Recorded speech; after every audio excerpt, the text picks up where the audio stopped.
नमस्कार मित्रों, मैं राम मोहन उपाध्याय अपने YouTube चैनल वेदिका उपाध्याय में आपका हार्दिक स्वागत करता हूं। मित्रों, आज के इस वीडियो में हम लोग शिक्षा तकनीकी से संबंधित महत्वपूर्ण प्रश्नों के ऊपर चर्चा करेंगे। ये सभी प्रश्न आगामी परीक्षा assistant professor BEd, assistant professor education, GDC assistant professor BEd और education, PGT education, JIC lecturer education, BEd, MEd आदि परीक्षाओं के लिए काफ़ी महत्वपूर्ण है।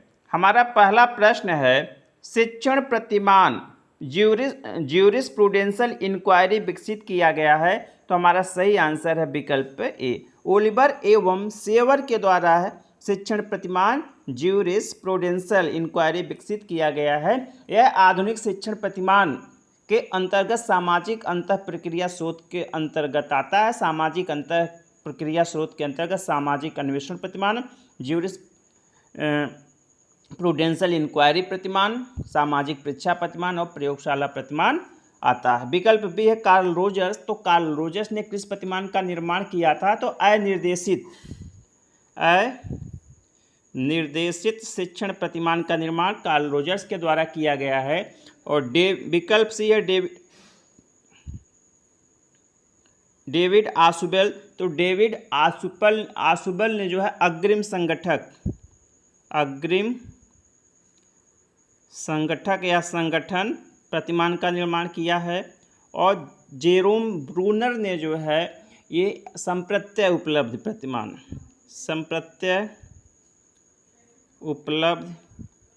प्रतिमान का निर्माण किसने किया है? जे ब्रूनर ने किया है। हमारा दूसरा प्रश्न है, नॉर्मन क्राउडर ने विकसित किया है। तो हमारा सही आंसर है विकल्प डी, साखी अभिक्रमित अधिगम सिद्धांत का विकास नॉर्मन क्राउडर के द्वारा किया गया है। जैसा कि आप लोगों को मालूम ही होगा, अभिक्रमित अन्वेषण 3 प्रकार का होता है, रेखी, साखी और मैथेटिक्स। ठीक है, तो उसमें जो साखी अभिक्रमित अधिगम है उसके फाउंडर नॉर्मन क्राउडर हैं। हमारा अगला प्रश्न है, विदेश में विशेषज्ञ से चर्चा करना संभव है? तो वह टेलीकॉन्फ्रेंसिंग के माध्यम से संभव होता है। मित्रों, आगे बढ़ने से पूर्व आपसे अनुरोध है, आप वीडियो को देखने के पश्चात चैनल को सब्सक्राइब, वीडियो को लाइक एवं शेयर अवश्य करें। साथ ही साथ बेल आइकन को भी प्रेस करें, जिसके माध्यम से आने वाले वीडियो का नोटिफिकेशन आपको समय से प्राप्त हो जाए। निम्नलिखित में से कौन सा व्यवहार फ्लैंडर पद्धति द्वारा कोड नहीं किया जा सकता है? तो शिक्षक का कक्ष में सूचना प्रदान करना, ठीक है, यह किया जा सकता है। दूसरा है विद्यार्थियों का कक्षा में अपने आप प्रश्न पूछना, यह भी हो सकता है। विद्यार्थी का शिक्षक की गलती पर मुस्कुराना, विकल्प सी आपका सही आंसर है। ठीक है, यह संभव नहीं है। फ्लैंडर्स के अंतःक्रिया विश्लेषण सिद्धांत में इसका वर्णन नहीं है। विकल्प डी है शिक्षक का विद्यार्थी की प्रशंसा करना, यह सही है। हमारा अगला प्रश्न है, रेखीय अभिक्रम किस सिद्धांत पर आधारित होता है? तो रेखीय अभिक्रम जो है वह स्किनर के सक्रिय अनुबंधन अनुक्रिया सिद्धांत पर आधारित है। हमारा अगला है, दल शिक्षण की सफलता निर्भर करती है। तो दल शिक्षण तभी सफल होता है जब उसके पैनल में योग्य और अनुभवी शिक्षक हों। ठीक है, तो विकल्प पे हमारा सही आंसर अनुभवी शिक्षकों के ऊपर ही वह निर्भर करता है। हमारा अगला प्रश्न है, अभिक्रमित अधिगम है। तो जो है अभिक्रमित अधिगम है वह आपका जो है स्व अनुदेशन प्रणाली है। इसमें जो बच्चा या जो भी लर्नर होता है वह अपनी गति से सीखने का प्रयास करता है, उसको हर स्टेप पे फीडबैक प्राप्त होता रहता है और वह आगे सीखता रहता है। हमारा अगला प्रश्न है, सूक्ष्म शिक्षण है। तो सूक्ष्म शिक्षण जो है सूक्ष्म किया गया शिक्षण होता है। जैसा कि जो हम बड़ा पाठ होता है जो 40 या 45 मिनट का पीरियड, उसको शिक्षण कहते हैं। जब उसको हम कई पार्ट में विभाजित कर देते हैं तो उसे हम सूक्ष्म शिक्षण के नाम से जानते हैं। हमारा अगला प्रश्न है, वह कौशल जो कक्षा शिक्षण के दौरान शिक्षक छात्रों का ध्यान आकर्षित करने हेतु करता है। तो विकल्प बी उद्दीपन परिवर्तन के नाम से जाना जाता है। हमारा अगला प्रश्न है, सूक्ष्म शिक्षण अभ्यास द्वारा शिक्षण कौशल का विकास करना संबंधित है। तो विकल्प सी अनुदेशात्मक तकनीकी से। हमारा अगला प्रश्न है, इनमें से कौन सूक्ष्म शिक्षण के संबंध में सही है? तो सूक्ष्म शिक्षण कौशल विकसित करने की एक युक्ति है, यह सही है। यह एक शिक्षण विधि है, यह एक शिक्षण विधि के रूप में तो इसका यूज नहीं किया जा सकता है, ठीक है, तो यह सही नहीं है।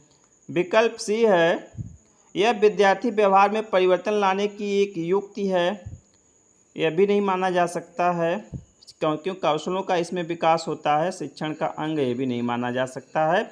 तो हमें क्या है, शिक्षण के संबंध में सही है, शिक्षण कौशल विकसित करने की एक युक्ति है, विकल्प हमारा सही आंसर है। हमारा अगला प्रश्न है, निम्नलिखित में से कौन फ्लेंडर के अंतरक्रिया विश्लेषण का अंतिम श्रेणी है? तो हमारा सही आंसर है, जो फ्लेंडर्स का अंतःक्रिया विश्लेषण सिद्धांत है उसकी अंतिम श्रेणी जो है मौन या विभ्रांत होती है, मौन या विभ्रम के नाम से है, तो मौन या विभ्राम होती है। उसमें पहला कथन होता है जिसमें है 3 फ्लेंडर्स के अंतःक्रिया विश्लेषण को, ठीक है, 10 वर्गों में विभाजित किया गया, जो कि 3 वर्गों में है, शिक्षक कथन, छात्र कथन और मौन विभ्रांत। 1 से लेकर जो है 7 तक जो शिक्षक कथन है, और 8-9 है आपका छात्र कथन, और 10वां आपका है मौन विभ्रांत। हमारा अगला प्रश्न है, सूक्ष्म शिक्षण तकनीकी का विकास हुआ है? तो स्टैनफोर्ड विश्वविद्यालय में हुआ था सूक्ष्म शिक्षण तकनीकी का विकास।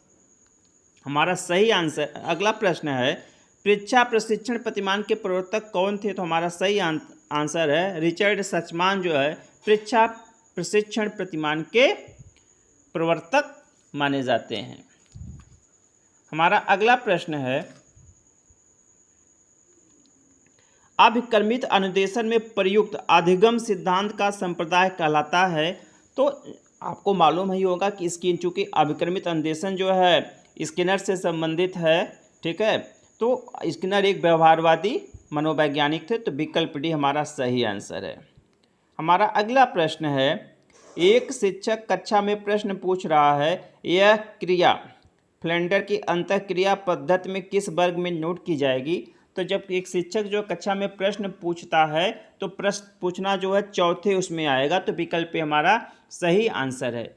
और जो 5वां नंबर होता है उसमें, तो उसमें जो है 5वें में व्याख्यान देना आता है, 6ठे में आपका निर्देश देना आता है, 7वें आपको आलोचना करने का अधिकार प्राप्त होता है।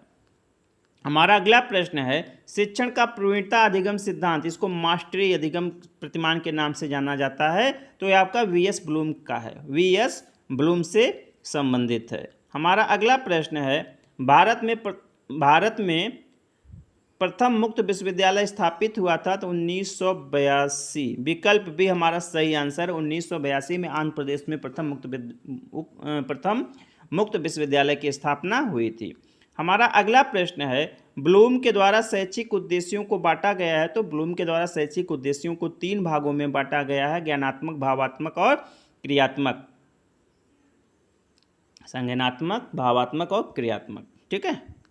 हमारा अगला प्रश्न है, सूक्ष्म शिक्षण है? तो सूक्ष्म शिक्षण जो है शिक्षक प्रशिक्षण की एक प्रमुख विधि है। हमारा अगला प्रश्न है, शैक्षिक तकनीकी के अनुसार शिक्षण है? तो शैक्षिक तकनीकी के अनुसार शिक्षण जो है कला एवं विज्ञान दोनों के अंतर्गत आता है। तो मित्रों, इस वीडियो में मैंने कुल 21 प्रश्नों को रखा था, जो कि आपके परीक्षा के दृष्टि से काफ़ी महत्वपूर्ण है। आप इसे ध्यानपूर्वक देखिएगा और सुनिएगा, साथ ही साथ अपने मित्रों को भी इसे शेयर कीजिएगा। आप सभी को सुनने के लिए बहुत बहुत धन्यवाद। नमस्कार।